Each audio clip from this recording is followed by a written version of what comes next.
This is Jerry Mason, the Kickin Lawyer, and I'm inviting everyone to join us every Tuesday at 5 p.m. on the Kickin Lawyer fan page on Facebook for Law Talk Live, where we discuss business, politics, current events, and the law. If you miss the live version, you can watch the playback on YouTube or listen on your favorite podcast platform.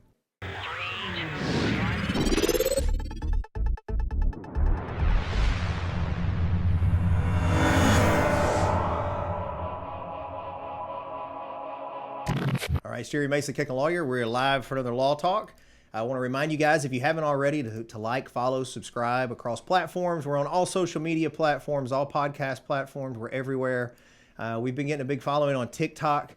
You can go to TikTok and get legal information as well as watch Josh dance. It's a lot of fun. It's not accurate. Completely accurate. And then I want to make sure you guys, if you haven't already, you can go to Spotify. It's on iTunes. Wonder Girl by the band NA is free. We are promoting them, and it's a free download. You can get their single. It's out now. I also want to thank Michelle Allen. She's a longtime sponsor of the show. She's your go-to in the area for buying, selling, renting, leasing real estate. She'll also probably recommend the Kickin Lawyer for some stuff, so you can always check her out.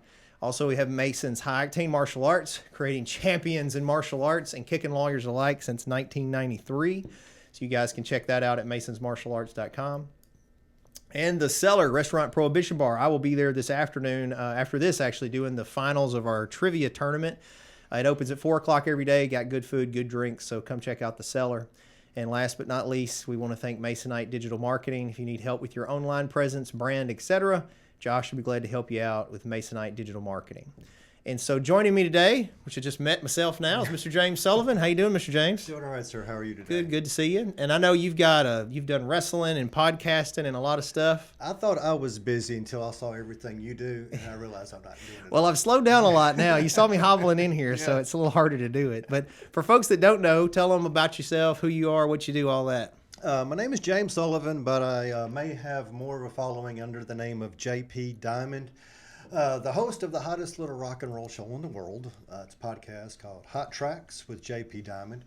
It's on jprockin.com and wherever you get your podcast. I had to get that a little bit. Good. No, hey, that's what it's for, brother. We start off on SoundCloud. We're on Stitcher, iTunes, Apple Podcast, everywhere you can be free, I'm there. But so wherever you find your podcast. And then I also host another podcast on a local radio station, WLRM, Vintage Rock 106.9. Do the JP Diamond's Dark Side on there. It airs every Saturday night at 10 p.m. I started doing that this year. So that's not one but two podcasts. And we're doing a series on Pink Floyd. Right now we're doing the longest podcast I've ever recorded. It's Pink Floyd's Pulse album. It's a 2.5 hour live album. It is the longest show ever. And so I was talking to Josh about doing a production on that. I was shocked that it went up, but it did. So it airs every Saturday night, and we got one more show to do for the year on that. We're wrapping it up with Pink Floyd's The Wall coming up. We play the album in its entirety, uninterrupted. And so a lot of people are enjoying that. So that's on Vintage Rock 106.9. There, David Brown runs that out of Brighton. Okay. And it is a local radio station there. And then I've been working for USA Championship Wrestling and Tennessee Championship Wrestling as a professional wrestling manager. Sweet. So we've had some of those guys on. We've had some of the Tennessee wrestling guys on. I'm a big wrestling fan, so I don't know if you noticed from my collection of stuff. We had Jerry Lawler on before, and so, yeah. I guess I realized that you were doing that much on the DJ side. How long have you been doing that? I almost like to say I've been doing podcasting before podcasting was cool. Yeah. I started Hot Tracks about 20 years ago. Okay. And it's been a steady, it's been a hobby. It's always been a hobby. Is it mostly classic rock, vintage stuff? We go a little bit of everywhere. It just depends on what kind of mood I wake up in that day. It just my intent is to play whatever is kind of like you never know. Hot Tracks, you never know what you're going to get. It's one of my tags because you just don't know. I like to be country, rock, pop. It just depends. My thing, as long as it flows, and as long as the music has a flow and it's got a good hook, it makes the music more to you. I catch myself these days. I say I like to play more songs. I catch you singing, and that's the greatest thing you can do. Yeah, you catch yeah. somebody, you listening to the song and they're singing, they're not going to turn it off. Yeah. So that's the greatest thing. But I have more fun just creating the atmosphere of having the show has made. If it wasn't for the show, I wouldn't be doing any of the wrestling stuff. The show led to the wrestling, and a friend of mine asked me. I asked a friend of mine many years ago. He was a professional wrestler. He's Bubba Payne, and I was like, "Hey man, let me be your manager. Let me be your manager." And he was finally after I compare myself to that little dog that pounces around the big dog. Hey. That was me. He finally said, "Okay," and I was like, "Cool." So next thing you know, JP Diamond was born, and we was wrestling mainly up in Dyersburg for years. Went up there. There's people that have no idea who I am, hate me for silly string, spraying them with silly string, which was awesome. Are you more heel? Always, pretty Okay. much. They twinked. I have to say they were heel face. It went back and forth, but 90% of the time we were heel, and but.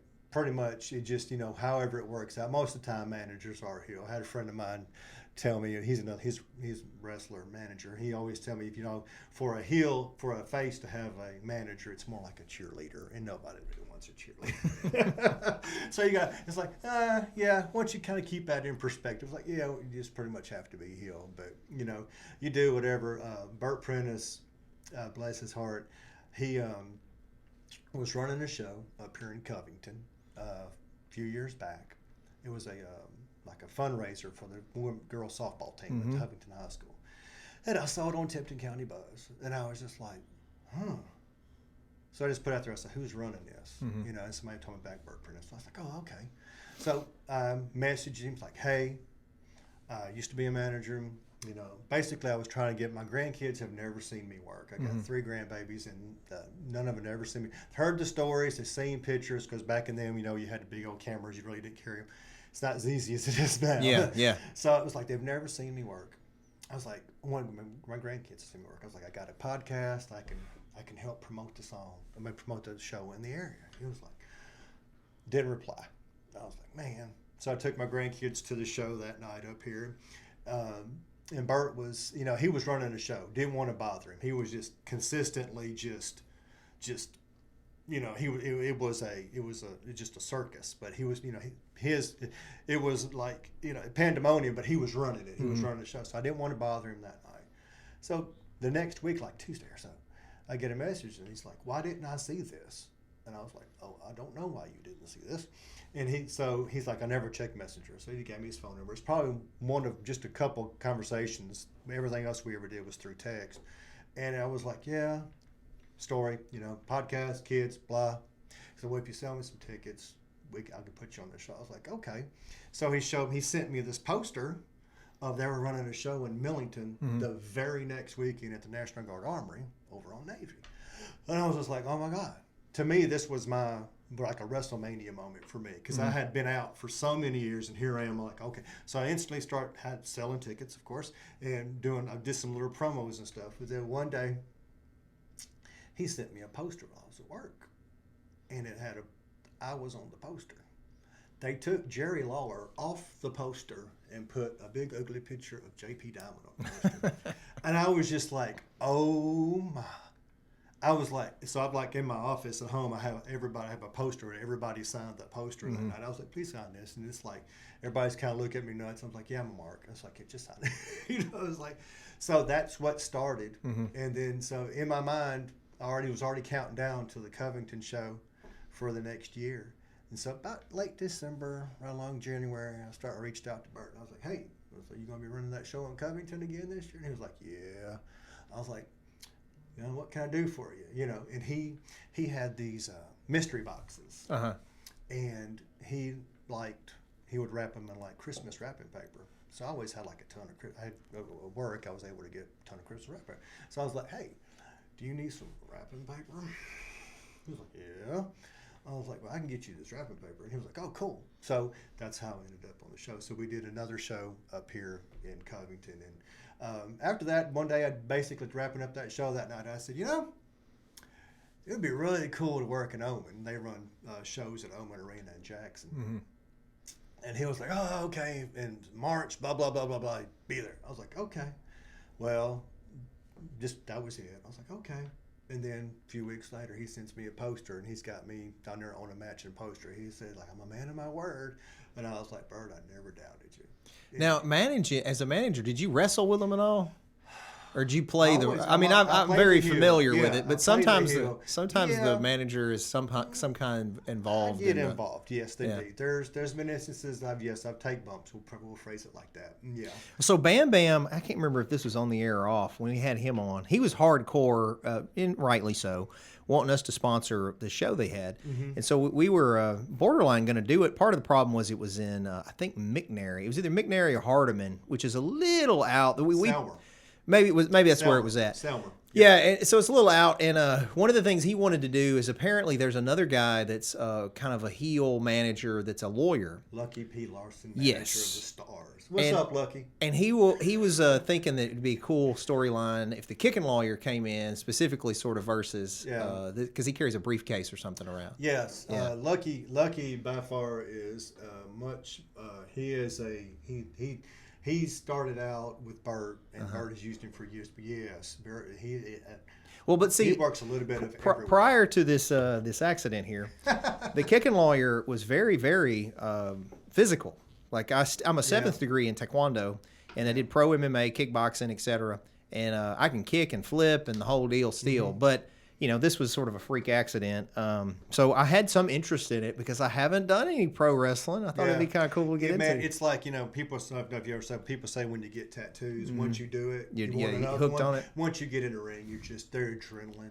Well, me and so one of my buddies, Jay Black, both had done the MMA and stuff, and we're both huge wrestling fans. And he's actually done something. He did it with somebody locally. His idol was always Ric Flair, and so he would have like a boa, and he did the whole thing. Yeah.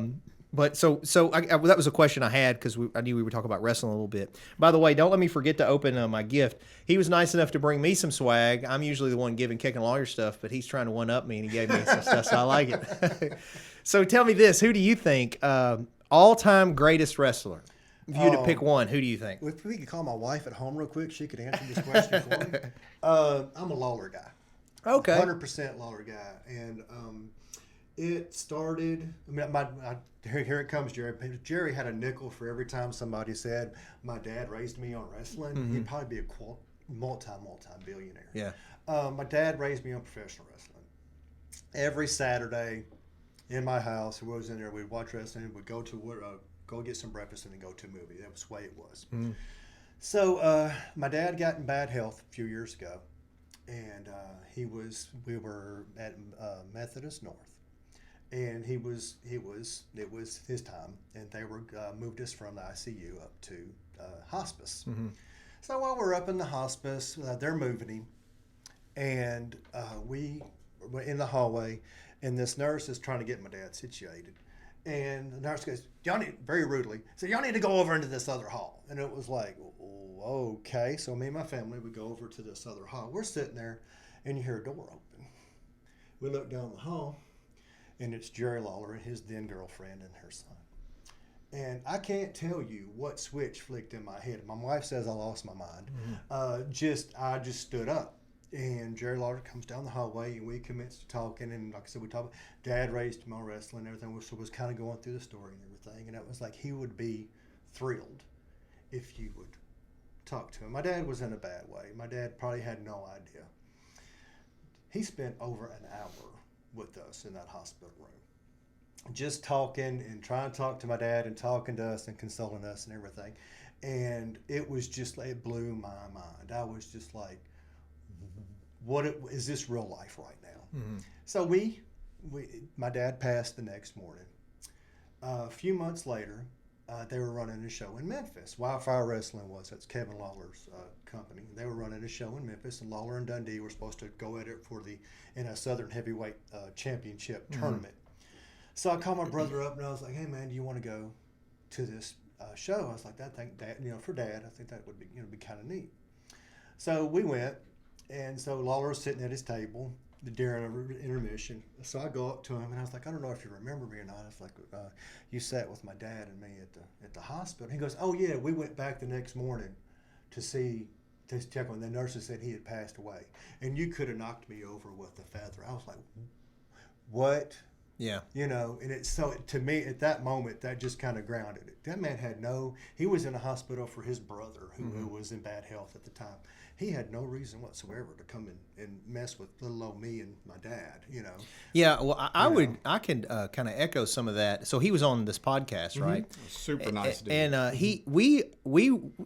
was similar to you. We were kind of raised on wrestling, and used to watch the Saturday morning stuff. And I always looked up to Jerry Lawler. My name's Jerry. His is Jerry.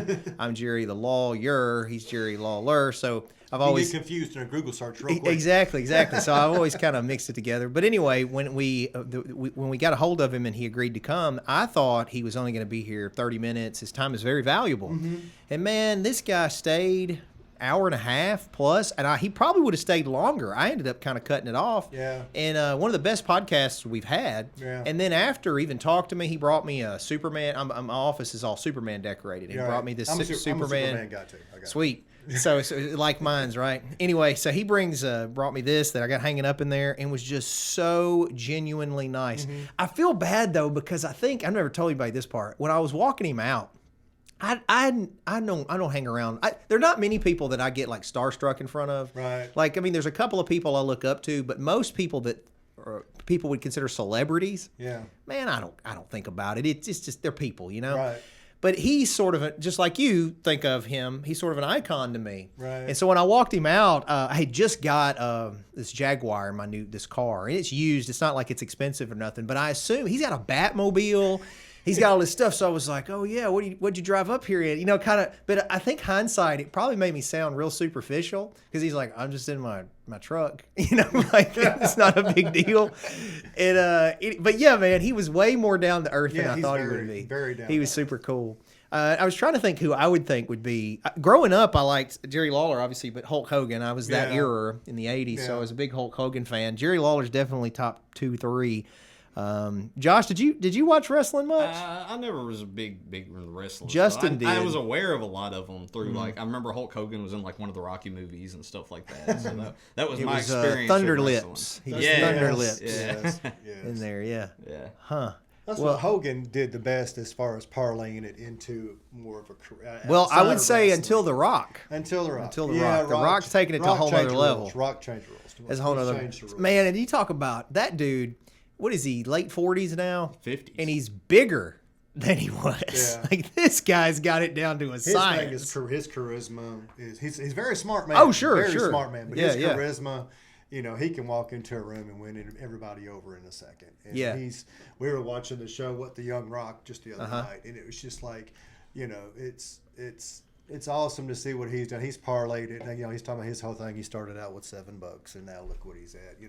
But being able to turn a wrestling. Apparently, Downtown Bruno was the big catalyst for him. Wasn't that the one it was that let him stay in his house and all that?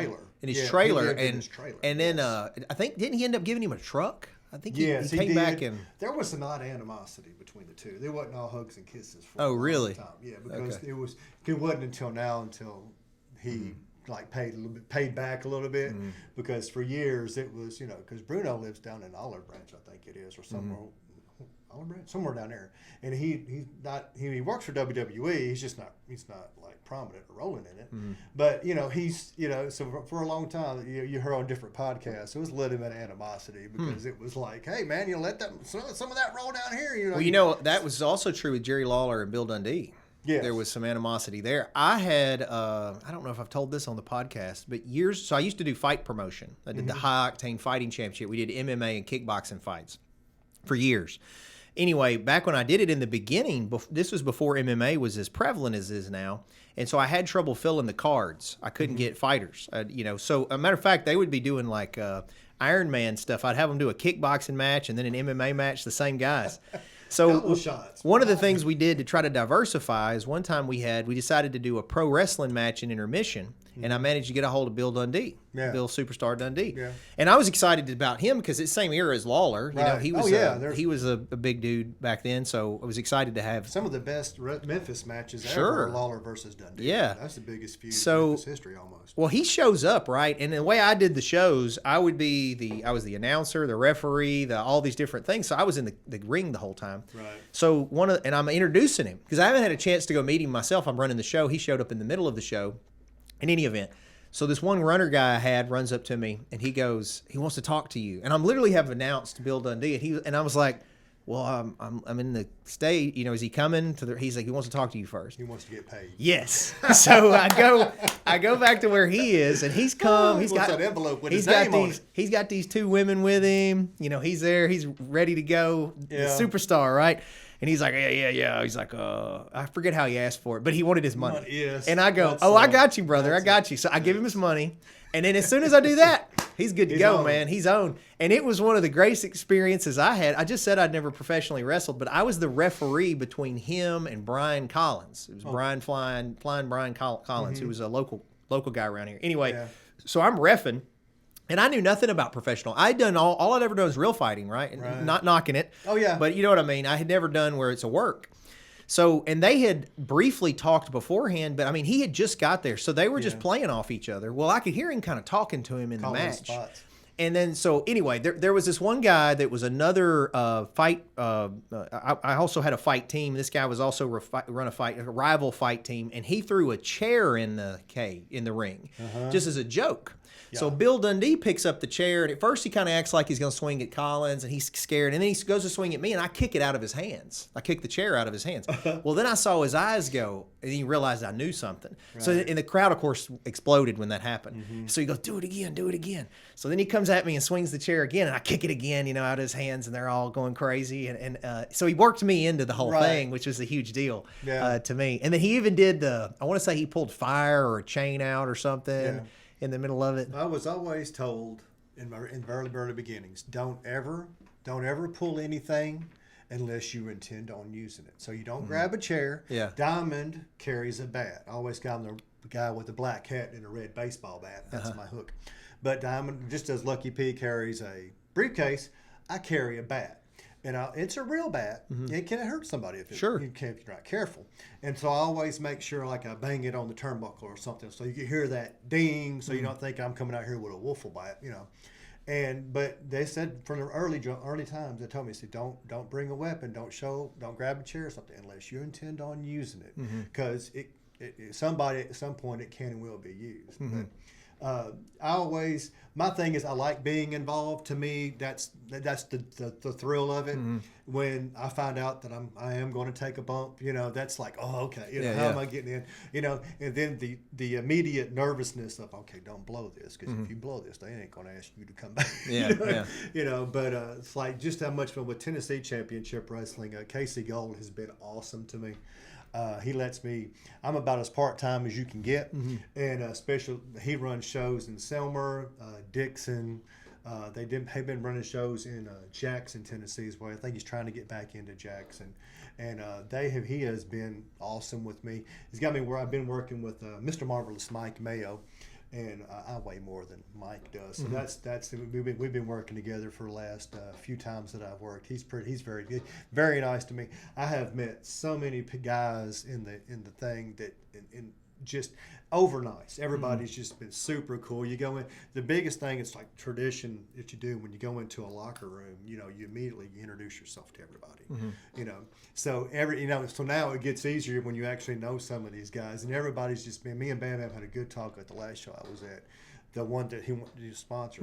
I was there they ran that show that night. TCW was running a show in the same building the next night, so I got there early that morning. And I was cleaning up the chairs and stuff from the previous night. I was like, I knew what we weren't going to use for that Tonight show. And so we had a really good long talk about it. It's just nice to being able to. It's nice to know you work together, but when you make friends and all this. And I've met so many people that just turn out to be friends and all this. That it is so cool because it helps you when you're going down the line to be able to work with them. Sure. And they see what you do. So it's always good. You're always kind of auditioning because you never know who's watching. Well, and that's one thing that I think makes it unique from other combat sports is because I believe it is, they say sports entertainment, but man, you got to be an athlete to do a lot of the stuff they do. So I have tons of respect for them. And in some ways, it's harder than like MMA fighting because in MMA fighting, I don't have to pull anything. I'm hitting them full force. I don't have to control it.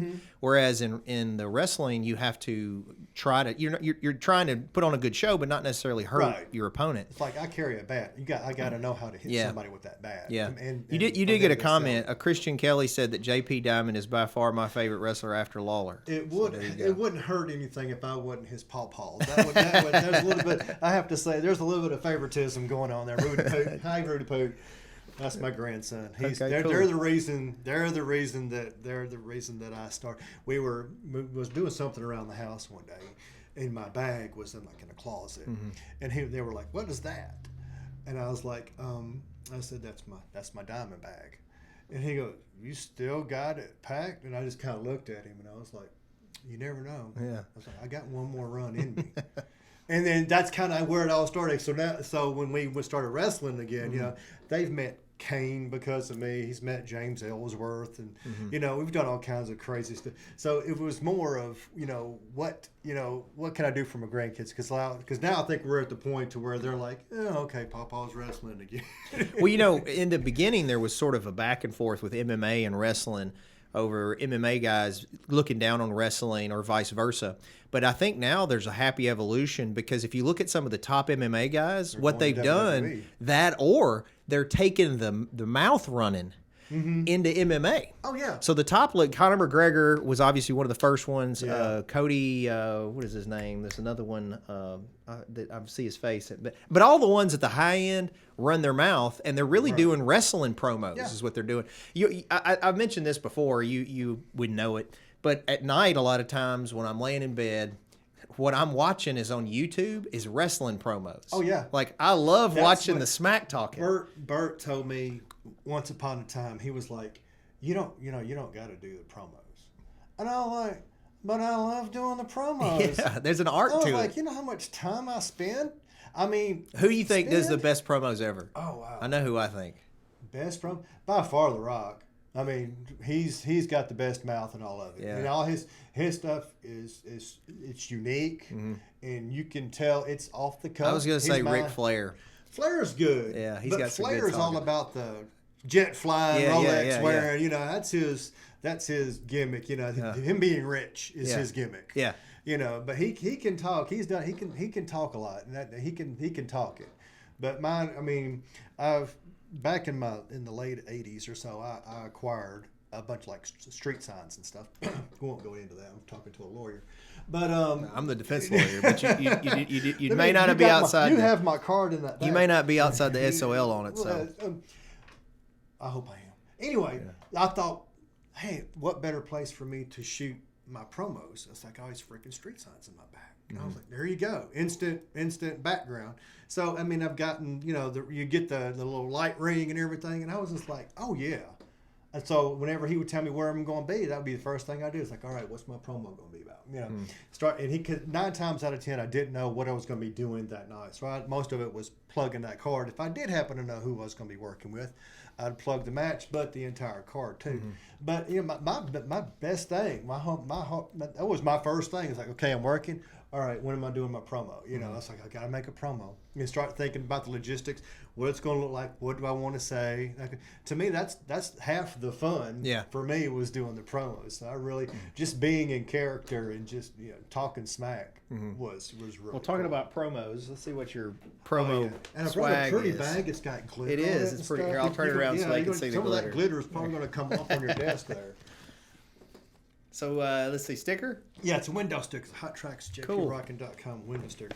I need to say hey and thank you to my friends out at and then I got, he got 2 Stitching shirts. Time. Is one for me and one for Josh? That's probably how, see, it's already got glitter on it. Yeah, it's already glittered up. All right. That's the diamond in it for you. They can even see the glitter. Look, it's glittery. It's got a don't ever stop rocking. He's got you a sticker too, Josh. Sweet. Sweet. Well, that's very kind of you. Yeah, we have people come on all the time, and occasionally I'll get some swag, which is not required, but It's not required. That's always always appreciated. I always tell us like, wear the gear. It's Yeah. like, wear the gear. I used to have I got a bunch of friends of mine, and it was like when I first started. It was just I had like probably 20 shirts made.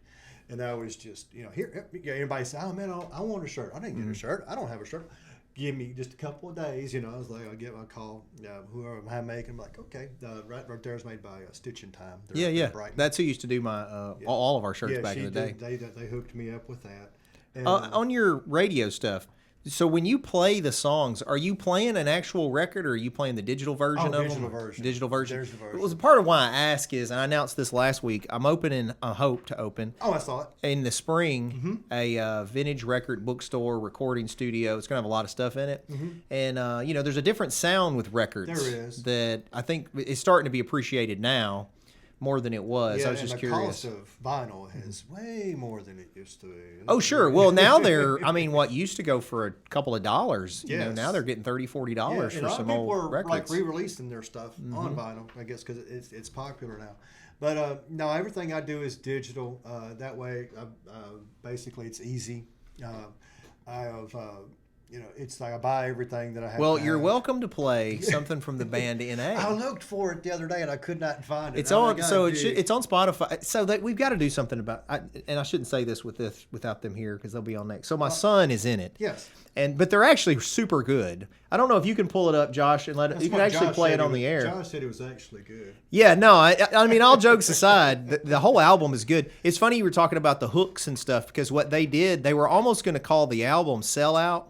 Because even though they're big musicians and they're all about staying true to the art and all that kind of stuff, they decided, look, we need to do something that's going to sell. So all the songs are very catchy. But they kind of, to me, they remind me of like 1980s pop rock sound. Right. You'll have to listen to it, but it's really good. It's good. You do a base of that, and then you venture off because a lot of people have changed their sound once they get. Well, and they once probably get, will too. Honestly, Austin is more like an Alan Stone type song, type sound than anything. And then Noah had done bluegrass in college, but he just did that because it was on the scholarship. And I think he's more of a soulful voice also. But anyway, so that's kind of their thing. Me and my partner Brian Huffman produced it. Okay. So we rented a whole studio in Nashville, took all of them over there, got studio musicians. They did the whole thing there, and so we were real pleased with the end result. But I do like people in your position that are more it's your profession to sort of give them feedback. Profession is a word used very loosely. What I was going to say is on the NA part, their band is called NA, and it's a play on words because it's sort of not applicable, so we don't fit in anything, but it's also Noah and Austin. Yeah, I heard that. But we found that when people search it, it's hard to pop That's up. the problem See, I'm look, he's having trying to right find it now. now. I looked for it on iTunes. Josh is trying to search it. There it is. It took me. That took way too long to find. Yeah. We're gonna have to get them to work on some of their analytics as far as searching. We'll have to fix all of that. Let's see if it'll. I don't know if it'll play through. I can hear it. I don't know if people watching can hear it. So y'all, they can. Y'all might not want to. Here, I'll just play a part of it. But if y'all talk over it, you'll hear your voices twice because I'm playing it through the speakers on here.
Here's a hook.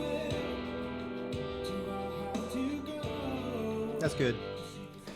Yeah, so you hear at the beginning though, to me it's 1980s sounding. That love ballad. Yeah. Love ballad. It just sounds a little different Yeah. to me. So, and then there's a whole album that they've done, but that's the one they decided to release as a single. Josh and I were talking earlier. It's like with Hot Tracks, my goal is it's always been not to play what you can hear on a 4-hour rotation on any given station anywhere. And it's always to be unique and different, but at least you want to play songs that they don't, either just say, like they come out with Wonder Girl. I would go to iTunes and I would be like, okay, what's the next single? Mm-hmm. I would go in and try to find the one that they're not playing right now, so I can say, hey, new from NA, not Wonder Girl, but something else. Dig a little deeper to get the next single, or go to a band that you're not hearing on radio, maybe that you won't hear on radio, and to play those. Now, I mix in the classics because that's what's going to get you is the AC/DCs, the Led Zeppelins. Sure. I mean, I play a lot of those too. I mean, I started my last show with AC/DC.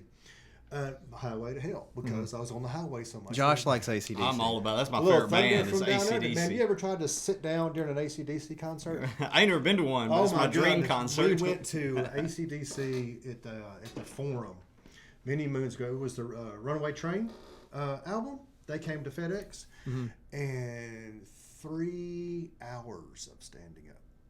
3 hours. I was getting old. I had bad knees then. I have real bad knees now. No, I couldn't do it right now. You couldn't do it right now for sure. But it was, I mean, what song, what AC/DC song do you go, oh, okay, there's a ballad. We'll sit down. No. I'll tell you the best concert I've ever been to is Aerosmith. I've seen them 3 times, and every time was phenomenal. They do a great job. They have a residency in Vegas now. Oh, yeah. And I've heard that it's phenomenal. They're still doing a great job. So, mine's Plant. I'm a Zeppelin guy. And Plant's always, we've been up, God, I think I've seen him 4 or 5 times, and when he came close to Memphis, and I'm a Plant guy, and he's got several different incarnations of different. I've seen a little bit of everything. When I was young, my first wife ended up being my first wife. We went to see Tony Bennett, and shockingly, I loved it. Yeah, it was great. He had Sammy Davis Jr.'s drummer playing with him. Oh, wow. And he was by far the best drummer I've ever seen. This guy was playing with brushes and stuff all at the same time. It's really good. We had to go. We had to go to Nashville for a conference for my wife and all. And we went. There was this just random jazz band playing at a jazz bar, and live jazz was the most awesome. They would sit there and go jazz. You clap, and it was awesome just being in that. Environment and the band, feeling the bass, and everything. So cool. Love jazz. Yeah. So whenever you hear it, you kind of get. It's like I think it's one of those things too. It's better live. Yes. I think when you're there and you're in it, kind of like blues. Yes, blues is the next. Yeah, one. you gotta feel it. Can't be from Memphis and not love you some blues. But it's better live. You ever play any Elvis? Yes, I have. I played Hunka Hunka Burning Love. I don't play a lot of Elvis. Is the JP Rock?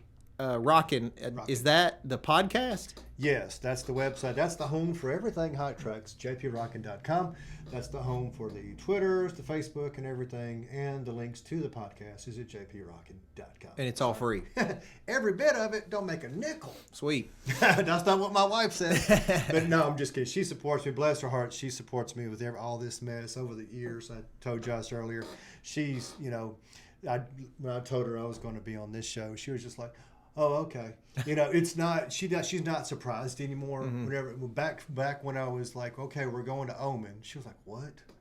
She was like, how did you do that? She don't even. Yeah, my wife and your wife will probably get along because that's how mine is. There's no surprises. No, it's just she's like, I don't know what he's going to do next. She's like, and honestly, I don't know. I wake up one day and I'll be like, this would be a great idea. And I always say, I just keep going until somebody says no, and then when they say no, I figure out. Well, and you may be able to speak to this too. I would tell people. I've had a lot of people because of this podcast reach out to us about they want to do their own podcast or how to do it or why or if you should. I think a lot of times people get too bogged down in who's watching, how many people are watching, if I got feedback on it. I think there are other benefits. There are residual benefits too if there's not eyes immediately on it. Because we do this live, and sometimes we'll have as few as 1, as many as 50 watching. Just depends on the podcast. But then we know my grandson's watching. Oh yeah, yeah. But then after the fact, we'll go back and Josh puts it on YouTube and puts it on TikTok and all this different stuff. And it's on Facebook, and he'll end up having 150, 200 people maybe that watch it. that's not really I enjoy it. Yeah. Like I enjoy getting to talk to you. I enjoy the experience of meeting somebody and finding out who they are. I wish I had a layer. I in wish I had long-term one of discussion. these. Well, I got bigger plans because if we go, the new place is going to have a studio in it. I saw that. And my plan is it'll function as one. At one, it's big enough. It's a recording studio, so you can put a full band in it. But also, I'm going to have it where you can easily retrofit it into, if you wanted to do your podcast there, you rent it, do your podcast there, everything's set up, audio, video, everything, and all we do is change the color scheme out. Oh, okay. And this will be a monitor, which is Josh's idea, instead of a logo, so that then your logo's up, Oh, that and is then cool. it just rotates real easy into whatever we need it. Josh, we'll be talking. Yeah, I got you, man. Because this, I've had people want to rent this, but like it's obviously branded for us right now. Oh, yeah. And you know, we did. I liked the blue. They're really moving blankets, which is the exact same thing as sound blankets. Right. But they're cheaper if you buy them as moving See, I blankets. don't have. But they were blue, so I thought they fit. In my office that I work, it's just an attic upstairs Mm-hmm. built in, and so I have a cover for my mic, you know, and so I try to make sure, like we were talking about noise earlier, and it was like, okay, everything has to be copacetic. When I'm recording, and my cat will jump up and she will rock, and it's like, Abigail, Well, trying to record a we have- podcast here. We have people constantly come in. We'll be sitting here and they'll just come in. Like I even bought an on-air thing, and people will just come in here and you know whatever. It's random who shows up. But I started in my office, and initially it was just on my computer. Yeah. And I just did a video on my computer, and then I edited it myself. Yeah. And then sort of as we grew, we built this place out, and we've kind of outgrown it. That's why we're going to go to a bigger space. Josh and I were talking earlier. The biggest thing with anybody, if you decide you want to do this, the biggest thing, it takes time and effort. It's just not like what we're doing today. We're just you're recording it, and then okay, you're done. There's so many avenues with your social media and everything to promote it. Sure. T-shirts, window stickers, business cards. Anyway, once upon I had a friend of mine. I would be remiss if I didn't mention him. Ziggy Mendoza for Taz Racing. Mm-hmm. They were racing cars out at the ditch, Riverside International Speedway. One day he posted, "Anybody want to sponsor some stock cars?" My little antenna went, and it was nothing cooler than seeing your logo on some stock cars. It was awesome. Because, you know, basically when their cars are at the track, they're dirty. They don't see your logos. But, man, people like looking at them cars when they're driving down the road. You see your logos. And that was I had my logo on 3 different stock cars. That was the coolest thing. You know, and that was an investment. And it paid because, the recognition picked up a little bit. And plus people at the track start asking, what is this? What is that? So you kind of get your name. So you got to be a little bit brave, but you can't do this and be a recluse. You know, you gotta be willing to put yourself out there a little bit. Yeah, I think one of the points you made that's very important is you say it's a lot of work. You have to be consistent. You know, we do this every Tuesday at 5 o'clock, and there's only been a few times when we haven't been able to do it live, but then we'll pre-record one and release it. So I don't think. Have we missed any Tuesdays? I think we only missed one. I think it was when our dad was in the Oh, that's hospital. right. When we didn't have a plan for that, and he was in the hospital, and so we had to go handle that, and so that was the only. I think that's in a year and a half or so. I'm pretty sure that's the only one we completely that almost 2 years that we haven't missed a Tuesday, and so you do have to be consistent on it and be diligent, and then that people will respect that because some people will come to look forward to the show. You know, well, we were taking care of my mother-in-law, and she was in bad health, and so it kind of made doing this a side bat. There was so much more going on. So the show took a hiatus, and that hurt in the path. So basically, I had to start from scratch. But you know what I was doing, I didn't care because it was something we needed to do, and we did that. You know, so but I've said it before. I've said it on the show. I use that thing for more in therapy and just to get to get that energy. And man, it's like that's being involved, doing in that.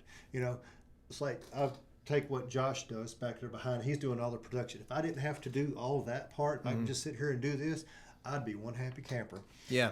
Well, that's part of why I had him come full time as because he's the marketing director for the law firm. Yeah. And produces this. And I realized a couple of years ago that the movement for a lot of marketing was going to be video, and so we had to create content. And so we create TikTok content. We create we have a Law Talk podcast on TikTok now.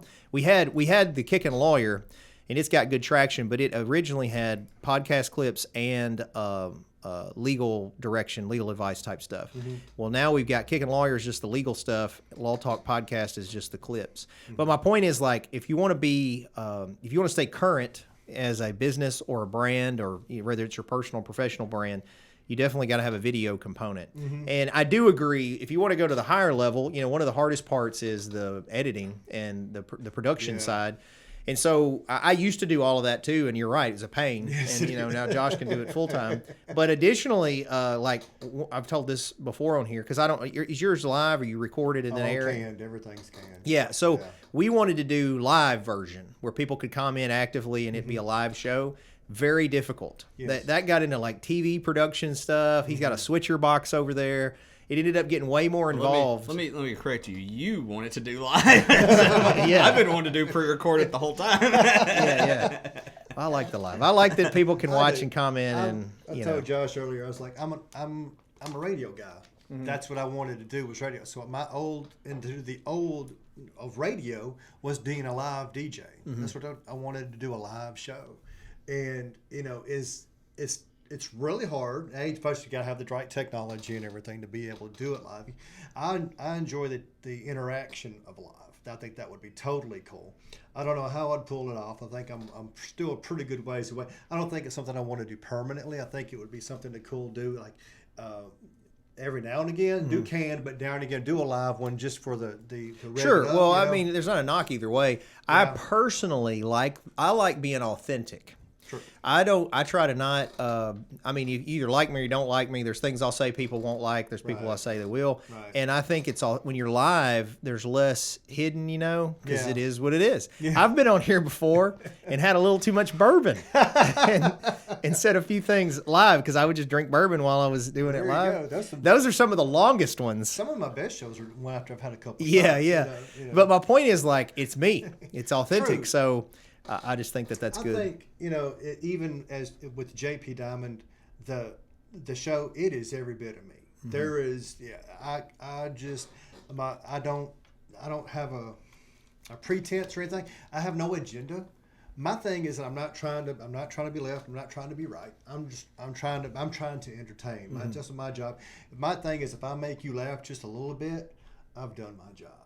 That is what, to entertain you. It's kind of a release, just to kind of get out of the norm. Yeah. You're it's a getaway from the day. Sure. It might be the last thing you're doing today, or if you're at home. I always talk about when I do my Christmas show. I try to do like a special Christmas show, and it's something for you to enjoy while you're wrapping presents or eating dinner or cooking that dinner or something like that. It's something to get away. It's to help you bop right along through your day. It's not anything that you got to intently listen to every word. But my thing is, I'm just doing it to have a good time. I'm having fun. My whole idea is for you to have fun in the process, and we enjoy what little bit of time we have together. So if I try to make the world just a little bit of a better place, and just do what I do, even from the wrestling aspect of it to the podcasting. I'm having a blast. I consider myself very fortunate to be able to go this long. There's been many a day I just kind of look at the microphone and go, are we doing this again? I was like, are they tired of me yet? And I go, probably, but it's like, am I done? No. Yeah. I mean, when I hit 50, I just something in me just clicked, and it was just like, I'm not done yet, and I'm going to do whatever I need to do, whatever I want to do, to just have as much fun as humanly possible. And it is what it is, and just go until I can't go no more. I don't want to live my life with any regrets, man. And I respect that. I try to do the same thing. That's why I got a torn hamstring now. That's okay. We'll bounce back. So do me a favor and tell them again where they can find you and all your stuff. Oh, man, it's Hot Tracks with JP Diamond at jprockin.com. That's everything. Hot Tracks is there. It's jprockin.com on the Facebook. It's JP Rockin on Twitter. JP Rockin on Instagram. And you can find Hot Tracks with JP Diamond. We start at SoundCloud, but we go to Apple Podcast, Stitcher, TuneIn, MyTuner, Podbean, and it's just easier to say wherever you find your podcast. What we like to say is crank it up and tell somebody about the hottest little rock and roll show in the world. It's Hot Tracks with JP Diamond. And then JP Diamond's Dark Side is on WLRM Vintage Rock 106.9 on Saturday nights. Check that out. Tip of the hat to Mr. David Brown for giving me the shot to do that. And hopefully Diamond will be riding again in Tennessee Championship Wrestling pretty soon. Sweet. That's the deal. So it is. I stay busy. There's not a lot of sitting around. I can't handle it. Even with my jacked up leg, I'm the same way. That's why I got to go do trivia here in a second.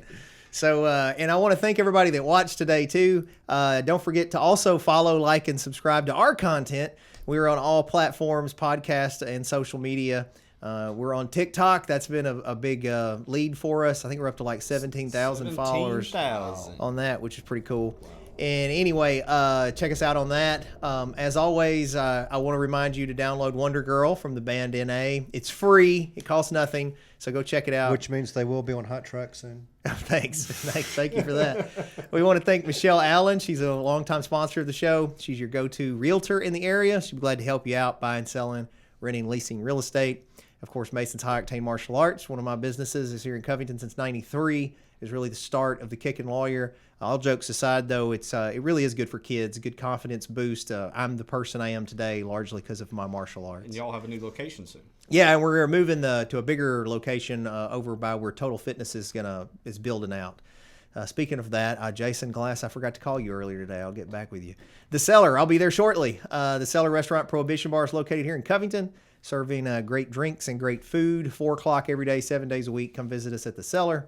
And then Masonite Digital Marketing, we're glad to help you with your online presence, branding. He'll probably help you with podcast, anything you pay him for. Whatever you pay me for, I'll help you. Yeah. He'll be glad to help you. And so thank you guys for watching us. Who have I got next week, Josh? I think we just had it changed out, so I don't know for sure yet. Well, we'll be here either way. Yeah, it's either going to be Morgan Adair or Noah from the band NA. So cool. It'll be one of the two. I'll make them sing if they're here. Yeah.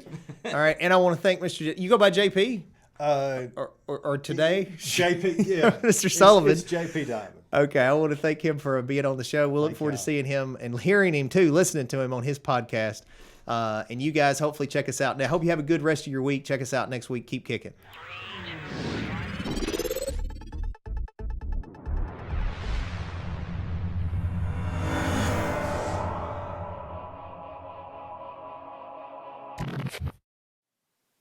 Thanks for watching, guys. Just remember that this is not legal advice or investment advice or business advice. This is for fun and entertainment purposes only.